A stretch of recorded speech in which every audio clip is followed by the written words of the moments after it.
Coach Willie Taggart. The Bulls are 2-6 overall, 2-2 in the American Athletic Conference. USF had an open date this past weekend in action this Saturday against Memphis at Raymond James Stadium. It'll be a 7 p.m. Eastern Time start on ESPN3. Coach, thanks for joining us on the call today. If you could take a minute to tell us how your open week went, and then tell us what you expect to see when you get back on the field against Memphis Saturday at home.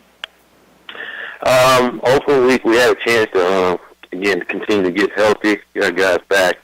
We got some guys back in the Houston game, but they weren't 100%, so we're allowed to get some guys back, but really continue to work on some of the fundamentals and getting our guys to really understand our offense, defense, and special teams the way that we need for those guys too. And as we get back on the field and get ready for Memphis, we're looking for continued improvement. You know, we've been improving as a football team, and we need to continue to do that in every aspect and try to get ourselves back in the win column.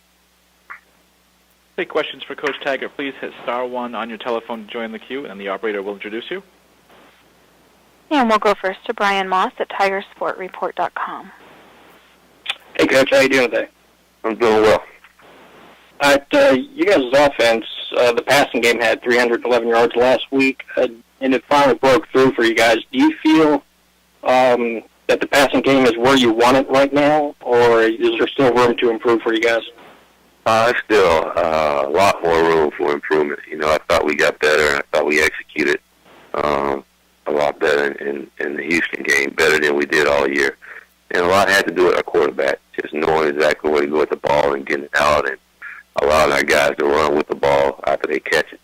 You know, but I still think there's so much more improvement and so much more that Mike can learn and need to understand so we can do more with our offense. You know, I thought we were really simple, which we wanted to be, and got some things done, but there's still a lot more that can be done within our offense to get better. And when you take a look at the Memphis defense, what impresses you about them when you take a look at it? They play hard. They're a physical group that play really hard, and whenever you have a defense that plays really hard, a lot of times they make plays that a team that doesn't play hard, they make, even if you got to block well. You know, those guys that play with fanatical effort, and they're talented. I think the linebackers are really, really athletic, and the guys up front are stout and strong and can move around, but athletic at the linebacker position and in the secondary. When you take a look at both teams, it seems like both teams' defenses are ahead of, you know, the respective offensive. Do you think that's the key to the game? Which offense will finally get some rhythm and get something going? Well, I think that's important. Which offense can score some points and defense can keep guys from scoring. You know, I think both of us want to continue to play strong defensively, and you know, for us, I know we want to continue to improve offensively and play like we're capable of, and but that's going to be key for us in the rest of the year, not just this game. You know, but I think you see two programs that's, again, in the process of building a program and setting foundation of what they're trying to do and getting the personnel that they need in order to run what they want to do offensively. And I think you can see that a little more in Memphis and starting to run and having an identity of what Coach Fuentes wants them to be. I appreciate your time. Mm-hmm. And we'll go next to Phil Stukenborg at the Memphis Commercial Appeal. Hey, Coach, how are you? I'm doing well. I was going to ask you, you're past the halfway point of your first season. Just talk about the process of rebuilding the USF program. Where is it now, and kind of what kind of handle do you have on it now?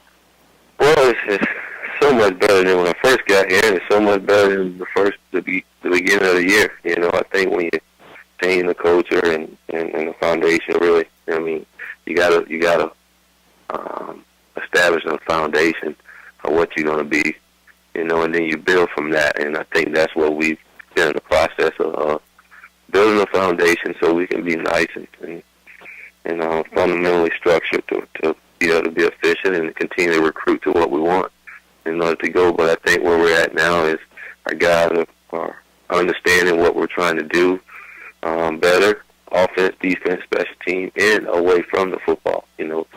And those things don't don't just happen overnight. I think the biggest thing you deal with in taking over a program is change. It's hard to change people. It's hard to change them from their old habits, and I think those are some of the things that you struggle with when you're taking over a program that's been struggling. And I think you see that both in Memphis and us right now with our football team. But you see so much more improvement in Memphis because they understand what Coach Fuentes is doing and what they want now that they've been in year two. As you see, it's getting better. And same thing with us as we go throughout the year. Those things are improving. You know, we're not where we want to be, and don't expect for us to be there overnight. But I like the progression that we're going through. I guess this is part of that rebuilding process. The freshman, North White at quarterback. What kind of brought him into that role? What do you like about what you see from him? Well, Mike's a pure passer. You know, he understands how to throw the ball, understand how to read coverage, and he does a great job anticipating where the receivers are going to be. You know, but he works at it. You know, I think Mike is one of those kids that's going to have a bright future because he's so competitive and he has a tremendous work ethic that really helps him. And I tell everyone I wasn't surprised how he played because he prepared that way.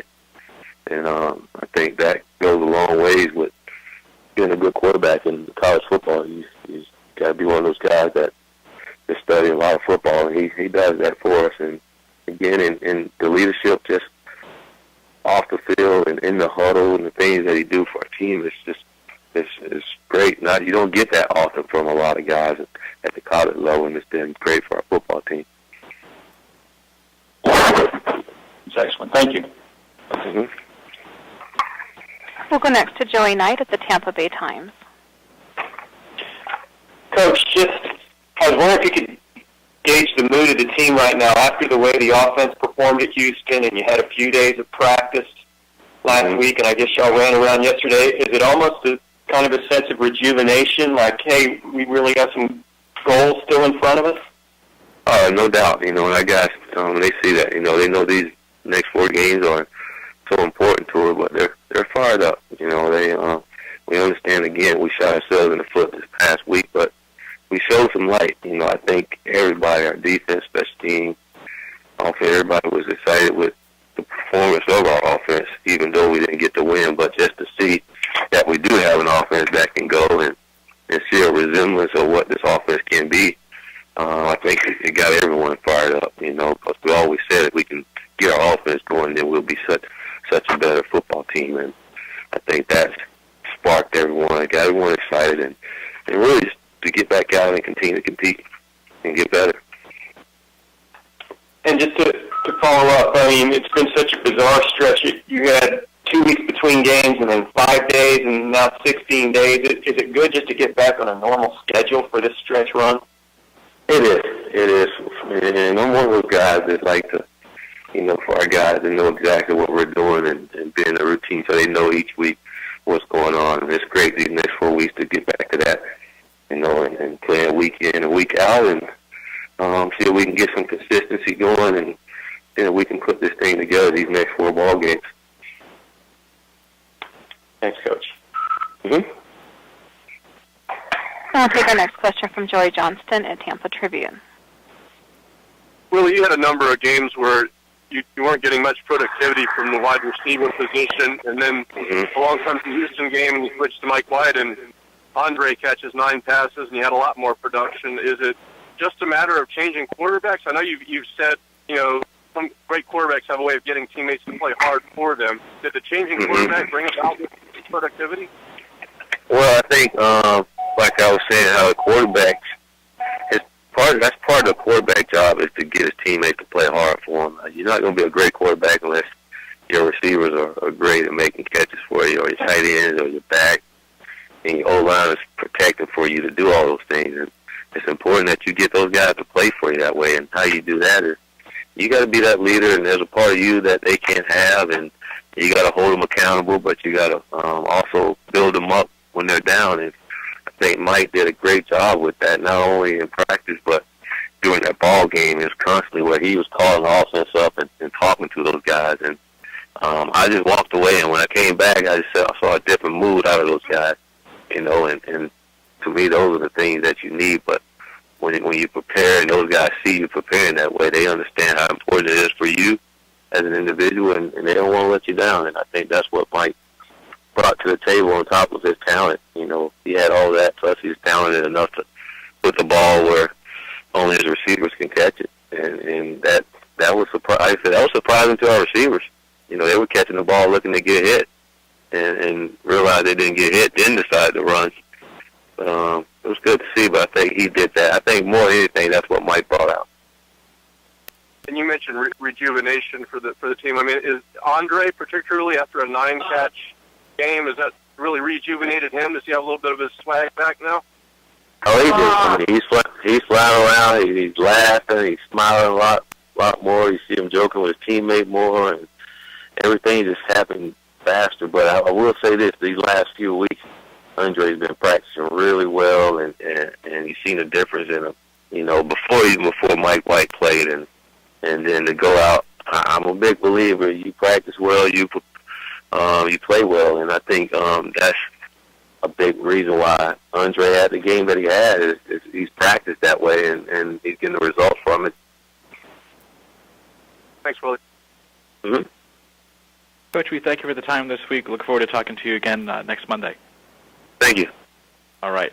And that is Coach Willie Taggart from USF. The Bulls against Memphis Saturday at Raymond James Stadium, 7 p.m. Eastern Time on ESPN3.